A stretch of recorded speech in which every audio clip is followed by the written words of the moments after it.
Question number 13 तुम्हाला दिलेली आहे. शो दॅट बघा find the length of median of a triangle whose vertices are A B C. म्हणजे एक ट्रायंगल आहे त्याचे पॉईंट दिलेले तुम्हाला कोऑर्डिनेट्स ए बी सी आणि तुम्हाला मीडियन फाइंड करायची. काय फाइंड करायची? मीडियन म्हणजे काय? त्या पॉईंटहून समोरच्या लाईनवर जर लाईन पडली तर त्या लाईनचे दोन समान भाग होतात. किती समान भाग होतात? दोन. तर त्या लाईनला म्हणायचं मीडियन. म्हणजे ए क्यू जर मीडियन आहे, काय ए क्यू जर मीडियन आहे तर बी सीचे दोन समान भाग झाले. कोणते कोणते? बी क्यू आणि क्यू सी. दोन समान भाग झाले याचा अर्थ काय? क्यू काय तुमचा? काय बीची व्हॅल्यू? 5 आणि मायनस. हां बरं. म्हणजे जिथं काय तुमचा क्यू हा काय तुमचा mid point.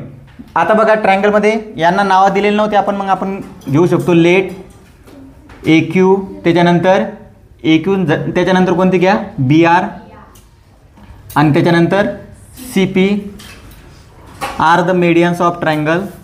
R the medians म्हणजे मराठीमध्ये काय? मध्यगा. Medians of triangle A B C. समजा ए क्यू बी आर आणि सी पी त्रिकोण ए बी सीच्या मध्यगा आहेत. आता हा काय? ए बी सीच्या मीडियन्स आहे. मीडियन्स म्हणजे काय? हे सगळे मिड पॉईंट आहे. मिड पॉईंट आहे म्हणजे काय? कोणता फॉर्म्युला? Mid point formula. हे आठवलं पाहिजे. आता बघा एक एक पॉईंट घेऊ. P x1 y1 is the mid point of. कोणाचा आहे मिड पॉईंट तो सांगा? A B. मिड पॉईंट कोणाचा आहे तो? ए बी. आता x1चा बघा x1 इकडे लक्ष द्या, फास्टमध्ये सांगतो. पी कोणाचा मिड पॉईंट आहे? ए आणि बीचा. मग त्याचा एक्स कॉर्डिनेट काढायचा. याच्या एक्स कॉर्डिनेटची ॲडिशन करा. -1 + 5 अपॉन 2. बरोबर आहे? काय झालं रे? हां -1 5 upon 2.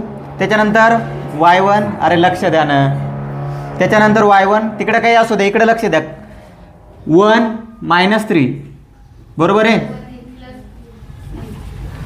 x1 + x2 upon 2 y1 + y2 upon 2. ध्यानावर राहा, मिड पॉईंट येतो. कोणत्या फॉर्म्युल्यात घुसू नका. मायनस कुठं असतं, प्लस कुठं असतं, मिड पॉईंट कोणता आहे, सेंट्रॉइड कोणता आहे, स्लोप कोणता आहे, सगळं लक्षात राहू द्या. सांगायच्या वेळी आन्सर पटापट. वा शाबास. 4/2 किती आला? हा 2. इकडं -2 अपॉन 2 किती आला? कळालं? x1 आणि y1 हे झालं एक. त्याच्यानंतर दुसरं घ्या. q x2 y2 कोणाचा मिड पॉईंट आहे तेवढं लक्षात ठेवायचं फक्त. Is the mid point of B C. बरोबर आहे? बी सीचा मिड पॉईंट सांगा. मग याचा पहिला कॉर्डिनेट काय येईल? एक्स कॉर्डिनेटची बेरीज 5 आणि 3 8 किती येईल? सोपा क्वेश्चन असतात ते, सोडायचे नाही. 4. त्याच्यानंतर y2 सांगा. -3 + 5 -3 + 5 अपॉन 2 किती? 2/2 1. लक्षात राहू द्या रे गोष्टी. मोठ्या संख्येतून छोटी संख्या. मोठी संख्या कोणती? 5. तिचं साईन लागेल ना मग मोठं. तिसरी कोणती साईड आहे? कोणती? r x3 y3 is the mid point of A C. A सीचा मिड पॉईंट घ्या. मग x3 बरोबर काय सांगा फास्टमध्ये? -1 + 3 अपॉन 2 आणि y3 काय येईल? 1 + 5 अपॉन 2 2/2 1. x3 आला तुमचा 1 आणि 6/2 किती? 3. y3 आला 3. समजलं? बघा इथपर्यंत सोपं आहे. हे जे मिड पॉईंट का बनले? ए क्यू बी आर आणि सी पी मीडियन असल्यामुळं हे पॉईंट झाले त्या लाईनचे, रिस्पेक्टिव्ह लाईनचे मिड पॉईंट. आणि ते मिड पॉईंट काढून घेतले आपण. आता एक डिस्टन्स काढायचं आपल्याला. काय काढायचं आहे? डिस्टन्स. तुम्हाला मिड पॉईंट नाही विचारलं, तुम्हाला विचारलं length of median. Length of median म्हणजे पहिली मीडियन कोणती आहे? ए क्यू. दुसरी मीडियन सी पी किंवा बी आर आणि तिसरी कोणती? सी पी बी आर. एक घेऊ शकता. आता एक डिस्टन्स काढायचं. बघा नाऊ बाय डिस्टन्स फॉर्म्युला. कोणता formula? Distance formula. Length of median विचारले तुम्हाला. एक मीडियन घेऊ. आता पहिले घेऊ डिस्टन्स सी पी. कोणती घेतली? ए क्यू घेतलेली. ए क्यू घ्या. मग डिस्टन्स ए क्यू सांगा. ए बघा आणि क्यू बघा. बरोबर. ए कुठे आहे? हा. क्यू कुठे आहे? हा. क्यूचे कॉर्डिनेट्स काय आलेले? क्यूचे बघा काय आलेले? ए क्यू चालू आहे, लक्ष द्या बरोबर. क्यूचे कॉर्डिनेट्स काय 4 आणि 1. मग क्यूचा पहिला कॉर्डिनेट काय 4, त्याच्यातून एचा मायनस करा, minus minus plus square plus क्यूचा दुसरा कॉर्डिनेट आहे 1, याच्यातून हा मायनस करा 1 मायनस 1 याचा स्क्वेअर, 4 आणि 1 5चा स्क्वेअर प्लस 0 किती येईल 5 येईल. किती येईल 5. कसं येईल 5? 25चं स्क्वेअर रूट 5. ही झाली पहिली डिस्टन्स ए क्यू आलं तुमचं 5. हां, दुसरं डिस्टन्स कोणतं आहे बी आर. मीडियन काढायचे तुम्हाला, काय काढायचं आहे मीडियन. मग कोणत्या कोणत्या मीडियन ए क्यू झाली, दुसरी बी आर. बी बघा, बी इकडे, आर बघा, आरचा पहिला किती आहे 1, बीचा पहिला 5, म्हणजे अंडर रूटमध्ये काय येईल ते 1 मायनस 5चा स्क्वेअर. आरचा दुसरा किती आहे 3, 3 मायनस 3 मायनस मायनस काय होईल प्लस, 3 प्लस 3चा स्क्वेअर, हे मायनस 4 आणि हे किती होईल प्लस 6चा स्क्वेअर. मायनस 4 आणि प्लस 6 किती होईल रे 16 आणि 36 किती झालं आहे 52. आता 52 आहे, पण एक गोष्ट चेक करा, मला सांगा 52 मध्ये एखादा स्क्वेअर लपलेला आहे का.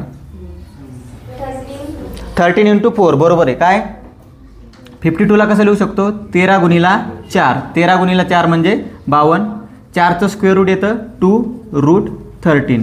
हे झालं तुमचं डिस्टन्स बी आर. डिस्टन्स बी आर झालं तुमचं 2√13. तुम्ही पद्धतशीर लिहा, थोडं मागं पुढं होऊ शकते इथे. आता तिसरं डिस्टन्स बाकी कोणतं 2√13 येते. हां, समजून घ्या तुम्ही थोडं. आता तिसरं डिस्टन्स कोणतं आहे बी आर झालं C P. Distance C P काय येईल सांगा. सी पी बघा, सी पी, पीचं कॉर्डिनेट काय आहे 2 आणि सीचा बघा 2 मायनस 3, 2 मायनस 3 याचा स्क्वेअर. आता बघा याचा दुसरा कॉर्डिनेट आहे -1 आणि याचा काय आहे 5, म्हणजे काय होईल ते -1 मायनस 5चा स्क्वेअर. 2 मायनस 3 म्हणजे -1 याचा स्क्वेअर आणि -1 मायनस 5 म्हणजे -6चा स्क्वेअर. 1चा स्क्वेअर 1 आणि याचा 36, कारण स्क्वेअर ऑलवेज पॉझिटिव्ह. ॲन्सर आलं 37. म्हणजे डिस्टन्स कोणतं आहे सी पी आलेलं आहे तुमचं √37. 37 प्राईम नंबर आहे, त्याच्यामुळं तो तसाच राहील. हे झालं तुमचं फायनल ॲन्सर. लिहून घ्या. आता बघा question number 14 as it is 13 सारखा. काय काय दिलेलं लिहून घ्या. बघा पहिली मेडियन दिलेली आहे, एक एक घेऊ आपण पी, त्याच्यानंतर दुसरी घ्या डी आर आणि त्याच्यानंतर तिसरी घेऊ क्यू एफ किंवा आर डी म्हणायला. पहिला आपण ट्रँगलचा पॉईंट घेतला ना, आर डी. बघा लक्ष द्या, पी आर डी आणि क्यू एफ कसंही घेऊ शकता, मागं पुढं काही प्रॉब्लेम नाही. फक्त 3 मेडियन घ्यायच्या, क्यू एफ घेतली, पी घेतली आणि आर डी घेतली. सेम, फक्त कॉर्डिनेट बदललेले. आतापर्यंत कोणाला दिलेले होते ट्रँगलचे दिलेले होते, आता कोणते दिलेले मिड पॉईंट. कोणते दिलेले mid point. Same triangle P Q R. आता बाय मिड, आता बघा पी आर डी आणि क्यू एफ ह्या मेडियन आहे. मेडियन असल्यामुळे काय होणार आहे, हा ए याचा मिड पॉईंट आहे, एफ कोणाचा मिड पॉईंट आहे पी आरचा आणि डी कोणाचा आहे पी क्यूचा. एक एक पॉईंट घ्या. मग डीचे कॉर्डिनेट काय दिलेले -7 6 is the mid point of P Q. कोणाचा आहे पी क्यू. मग याचा पहिला पॉईंट किती आलेला आहे, आन्सर दिलेला आहे ऑलरेडी. किती आलेला आहे -7. हा -7 कधी येईल, या दोघांची बेरीज केल्यावर. कोणाकोणाची x1 प्लस x2 अपॉन 2. मग याचं फायनल आन्सर काय येईल x1 प्लस x2 2 गुणिला 7 किती -14. ही झालं फर्स्ट इक्वेशनच्या फॉर्ममध्ये येणार आहे. याचं दुसरं कॉर्डिनेट 6 ऑलरेडी आलेलं आहे, कारण मिड पॉईंट ऑलरेडी आलेलेच आहे, काढायची गरज नाही. फक्त कशामुळं आलेले तेवढं लक्षात ठेवा. y1 plus y2 upon 2. मग y1 प्लस y2 बरोबर काय राहील बघा 6 गुणिला 2 12. हे झालं सेकंड. त्याच्यानंतर डी झाला. दुसरा घ्या ईचे कॉर्डिनेट्स आहे तुमचे 8 आणि 5 is the mid point of कोणाचा आहे तो क्यू आर. मग त्याचे मिड पॉईंट ऑलरेडी भेटलेला आहे 8. 8 केव्हा येईल? x2 + x3ची बेरीज करून त्याला 2ने डिवाईड केल्यानंतर. कळालं का? मग x2 + x3 2 × 8 किती होतील? 16. हा झाला 3 नंबर. आता 8 आला, 5 कसा येईल सांगा तुम्ही मग? 5 कसा येईल? y2 + y3/2. मग y2 + y3 बरोबर किती? 10. हे झालं ई पॉईंटसाठी. आता कोणता उरला? आर. आरचे कॉर्डिनेट, सॉरी आर नाही ना, एफ आहे. एफचे कॉर्डिनेट किती दिलेले? 2 आणि -5. कोणाचा मिड पॉईंट येतो सांगा पटकन?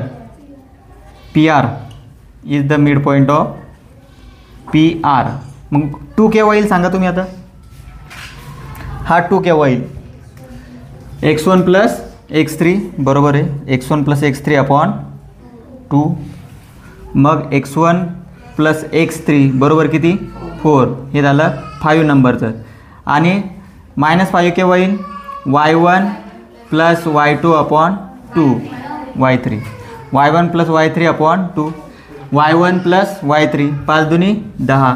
y1 + y3 बरोबर -10. इथपर्यंत कोणाला काही डाऊट? सगळे पॉईंट काढून घेतले? कळालं का? बघा क्वेश्चन वेगळा आहे. तुम्ही जेव्हा ट्रायंगल काढसाल तेव्हाच तुम्हाला क्वेश्चन समजून जाईल, तसं समजणार नाही. 1 2 3 4 कसे काढले समजलं. मिड पॉईंट काय असतो? बघा -7 कधी येईल? या दोघांची बेरीज त्याला 2ने डिवाईड केल्यावर येईल. कोणताही मिड पॉईंट घ्या. 5 कधी येईल मला सांगा? या दोघांची बेरीज त्याला /2. कळालं? आता जे x1 आहे म्हणजे x चे कॉर्डिनेट आहे त्याची नंबरिंग बघा 1 3 5. मग काय करायचं? 9.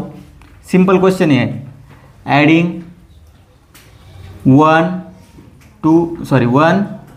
3 अँड 5. नंबरिंग बघून घ्या बरोबर. कोणते कोणते? एक्सवाले कोणते? 1 3 5. यांना ॲड करायचं. बघा मग x1 + x2 left hand side याची लेफ्ट हँड साईड काय आहे? x2 + x3. x2 + x3. याची लेफ्ट हँड साईड काय आहे? x1 + x3. x1 + x3 बरोबर आहे. सगळ्या लेफ्ट हँड साईड झाल्या. 1 2 3.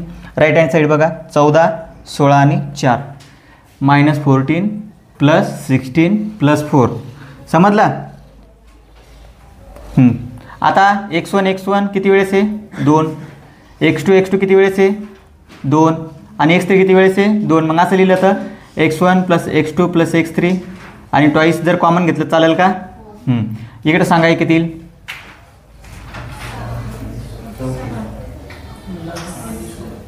किती येईल? एवढा वेळ नाही लागला पाहिजे तरी. एवढं इथं जर अटकून राहिले तुम्ही तर काय फायदा तुमचा? 16 आणि 4 20. 20 मधून 14 गेले. 16 आणि 4 20. 20 मधून 14 गेले 6. मग x1 + x2 + x3 बरोबर किती येईल? 3. 3 कसं आलं सांगा बरं? 2 तिकडे गेले. हे झालं ॲडिंग 1 3 5 केलं होतं. आता 9 करा. कोणते उरले? ॲडिंग कोणते उरले? 2 4 6. 2 4 and 6. 2 4 and 6. Left hand side बघा y1 + y2. त्याच्यानंतर y2 + y3. त्याच्यानंतर y1 + y3 is equal to right hand side 12 + 10 + -10. 12 + 10 + -10 किती आन्सर? किती आन्सर? अरे एवढा विचार काऊन करता? +10 -10 कॅन्सल. उरले किती? 12. y1 + y2 + y3 किती आला आन्सर? मग 6. समजलं? हे झाल्या सगळ्या कंडिशन लिहून. आता तुम्हाला विचारलं होतं सेंट्रॉइड फाईंड करायचं. काय फाईंड करायचं? सेंट्रॉइड. मग बाय सेंट्रॉइड फॉर्म्युला. तिथं जागा नाही, या साईडला लिहितो बघा. By centroid formula. काय असतं सेंट्रॉइड फॉर्म्युला सांगा आता? x इज इक्वल टू काय असतं? समजा इथं g घेऊ आपण. g x1 + x2 + x3/3. Already value काढलेली आहे. 3/3 1. x आला तुमचा 1. y इज इक्वल टू काय येईल सांगा मग? y1 + y2 + y3/3 किती व्हॅल्यू आलेली ती? 6. 6/3 2. समजलं? Therefore GXY is equal to 1 आणि 2. हे झालं तुमचं फायनल आन्सर. द्या लिहून.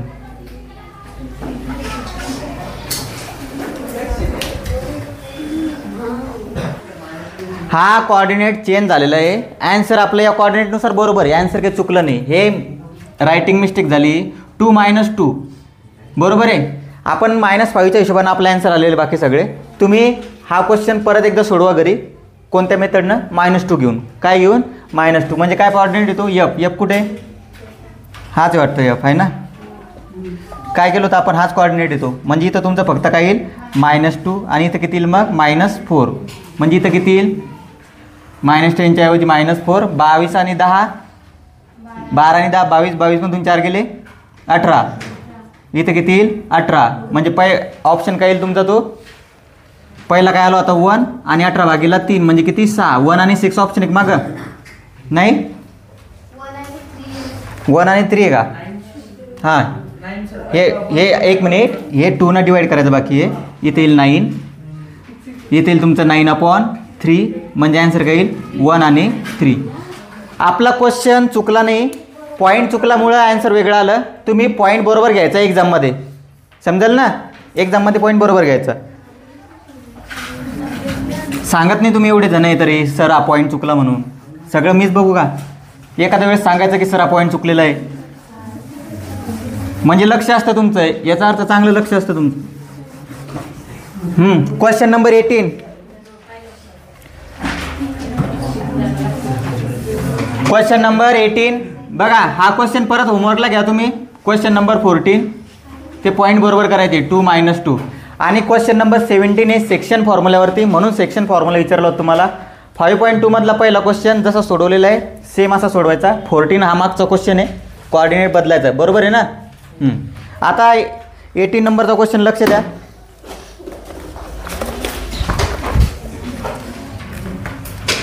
Hair A is equal to दिलेले तुम्हाला -4 - 2. आता बरोबर बघा पॉईंट सांगा बरोबर. B दिलेलं आहे -3 - 7. C दिलेलं आहे 3 - 2 आणि D किती दिलेलं आहे? 2 आणि 3. बघा हा जो क्वेश्चन आहे ना हा 14 नंबरचा इथपर्यंत तर बरोबरच आहे ना आपला. x1 + x2 + x3. इथं थोडा y3चा कोऑर्डिनेट बदलून घ्या आणि ते कोऑर्डिनेट बदलून घ्या. पूर्ण सोडवायची गरज नाही. पेन्सिलनं समोर लिहून ठेवा तेवढं चेंज जो झालेला आहे तो. म्हणजे परत सोडवायची गरज नाही राहणार. आता काय म्हटलेलं आहे क्वेश्चन नंबर 18 मध्ये? ABCD जर जोडले, काय ABCD जर जोडले तर येणारा चौकोन कोणता राहील? मग त्याच्यासाठी काय करायचं आपल्याला? डिस्टन्स चेक करायचे. मग बाय डिस्टन्स फॉर्म्युला जर आपण याला जोडलं तर एक डिस्टन्स काय येईल बघा. आता पहिलं डिस्टन्स AB सांगा फास्टमध्ये. सगळ्यांचा आन्सर आलं पाहिजे. -3 + 4चा स्क्वेअर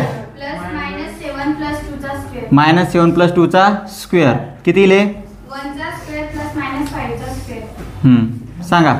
1 + 25 = √26. √26. आता तू नको बोलू. बाकीच्यांचा आन्सर आलं पाहिजे. डिस्टन्स BC 3 + 3चा स्क्वेअर -2 + 7चा. का? सेकंड कोऑर्डिनेट मायनस असला की प्लस करून घेतो. 3 - -3 प्लस झाला. -2 - -7 प्लस झाला. सांगा. हां 6 स्क्वेअर + 5 स्क्वेअर 36 + 25 किती? 61. 61 बरोबर आहे. आले ॲन्सर येऊन राहिले आता. त्याच्यानंतर 2 डिस्टन्स झाले. तिसरं डिस्टन्स CD सांगा. डिस्टन्स CD 2 - 3चा स्क्वेअर प्लस हां -1 आणि 5चा स्क्वेअर किती येईल? 26. हे पण 26 आहे का? म्हणजे ॲन्सर समजून घ्यायचं की साईड सारखे येऊन राहिल्या. त्याच्यानंतर डिस्टन्स क्वाड्रिलेटर असा काढतो आपण. एक रफमध्ये काढून घ्यायचा. ABCD. AB झालं, BC झालं, CD. त्याच्यानंतर AD. डिस्टन्स AD सांगा. AD 2 प्लस 4चा स्क्वेअर सर मायनस 4 येते 2 मायनस ऑफ मायनस प्लस होतील बरोबर आहे. 3 minus of minus plus formula काय असतो x2 minus x1 y2 minus y1 किती येतील 6चा स्क्वेअर किती 61 बरोबर आहे. मग जसं लिहिलं होतं आपण फ्रॉम 1 2 3 अँड 4 1 2 3 4 वरून ऑपोजिट साईड सारखे आलेलं आहे. Distance A B is equal to कोणाच्या बरोबर आलेलं आहे ए बी सी डी. त्याच्यानंतर डिस्टन्स बी सी कोणाच्या बरोबर आलेलं आहे ए डी. देअरफॉर क्वाड्रिलॅटरल कोणता आहे तो A B C D is a parallelogram. किती वेळ लागला रे सोडवायला मग सोबत 5 मिनिट सोबत लागले माझ्यासोबत सोडवायला. स्वतः सोडवलं तर 1 मिनिटाचा क्वेश्चन आहे तुमच्यासाठी. घ्या लिहून.